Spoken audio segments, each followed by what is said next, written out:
bersangkutan. Ya, misalnya anak saya, yang tahu ya anak saya, meskipun tidak tertulis, tidak terdata, karena tidak menutup kemungkinan kita menikah lagi tanpa sepengetahuan orang lain. Yang tahu kan anak kita, kamu itu anakku.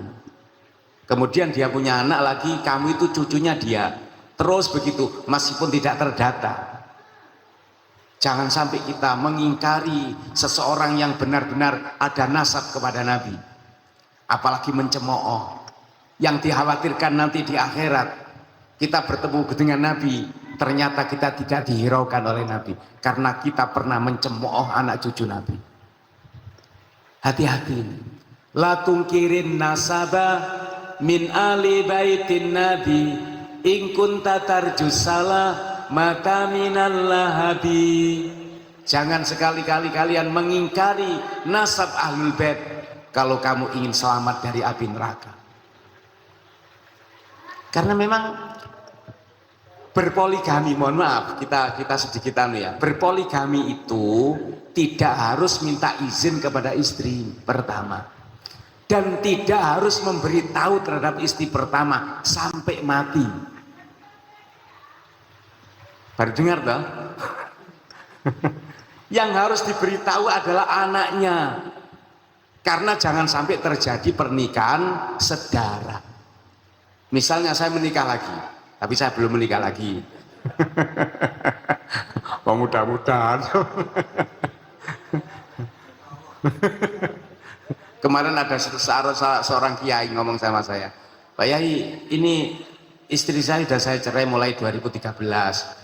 Sudah saya cerai 3 dan sekarang minta rujuk lagi. Mestinya kan harus ada muhalil, dinikah dulu oleh orang lain. Saya memohon sekali pada Pak Kiai untuk menjadi muhalil istri saya. Batin saya cocok ini. Tapi kan lihat kondisi ya kan, ya hati ingin tapi sukmo gak ngelawani. Oh gak biar-biar gitu. Jadi begitu. Nggak harus izin kepada istri tua, nggak harus kasih tahu kepada istri tua, meskipun sampai mati. Karena nggak mungkin wanita itu mengizininya, nggak mungkin membolehkannya. Bahkan kalau kita minta izin bisa jadi kita menyakiti hatinya. Cuma kalau kita punya anak, harus kita kasih tahu anak ini. Dipertemukan di mana? Ini adikmu ini loh. Adik dari mana, Pak? Ini istri bapak yang nomor 2. Oh, tapi jangan ngomong-ngomong ibumu. Nanti pencaan garik kendang. Nah seperti itu, makanya tidak menutup kemungkinan meskipun dari Ubaidillah yang diperdebatkan dalam beberapa referensi kitab-kitab nasab, apakah beliau termasuk putra daripada Ahmad bin Isa al-Muhajir atau bukan. Tapi yang jelas dalam catatan nasab bagi Ba'alawi, beliau adalah putra Ahmad bin Isa al-Muhajir. Makanya sangat saya sayangkan ketika kiai mana itu ya kan mengoreksi hal yang seperti itu. Tidak perlu. Toh kalau keliru resikonya sendiri. Kalau mengaku sebagai anak cucu Nabi tapi dia bukan termasuk cucu Nabi, ini bahaya sekali loh. Wa man da'a da'watan ya'lamu bil kadhibi bi ghairi walidihi fil far'i wan nasabi. Barang siapa yang mengaku-ngaku anaknya seseorang padahal dia tahu kalau dia bukan anaknya, fal jannatu mahrumun lahu min kulli babi wa yalqi minar rabbi fis sukhti wal ghadabi. Maka dia tidak akan masuk surga dan dibenci oleh Allah, apalagi ngaku-ngaku sebagai anak cucu Nabi. Ya anak angkat itu begitu, tidak boleh mengaku-ngaku saya anaknya orang ini, sudah disahkan dalam pengadilan, tidak boleh. Ngomong aja anak angkat, bukan anak kandung. Kita diperintahkan untuk mencintai keluarga Nabi.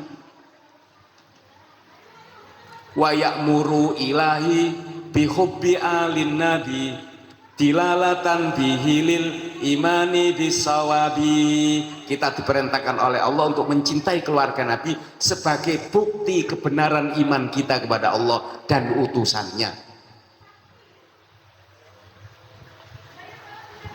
Waman li alin nabi yubghiduhu fil qalbi fannaru wal jahimu ma'wahu ghaira raibi. Barang siapa yang benci, di dalam benak hatinya ada kebencian terhadap keluarga Nabi, maka dia pasti akan masuk ke dalam api neraka. Dan orang yang seperti itu biasanya li'anna fi qalbihi nifakun fittirabi. Pertama, di benak hatinya ada sifat munafik. Yang kedua, auqanuhu fit dunya ya'ti bi ghairi abi, atau kelahirannya di dunia tanpa ada bapaknya yang jelas. Artinya orang yang benci dengan keluarga Nabi, yang pertama dia munafik. Yang kedua, mungkin anak jadah, lahir di luar nikah. Itu yang kedua. Yang ketiga, au ummuhu hinaham lihi ghairat thayyibi, atau ketika mengandung, membuatnya ini ayahnya dalam keadaan istrinya menstruasi, bukan dalam keadaan suci. Ihdahunna sababun fil bughdi wal ghadabi. Salah satu dari tiga ini adalah penyebab seseorang membenci keluarga Nabi.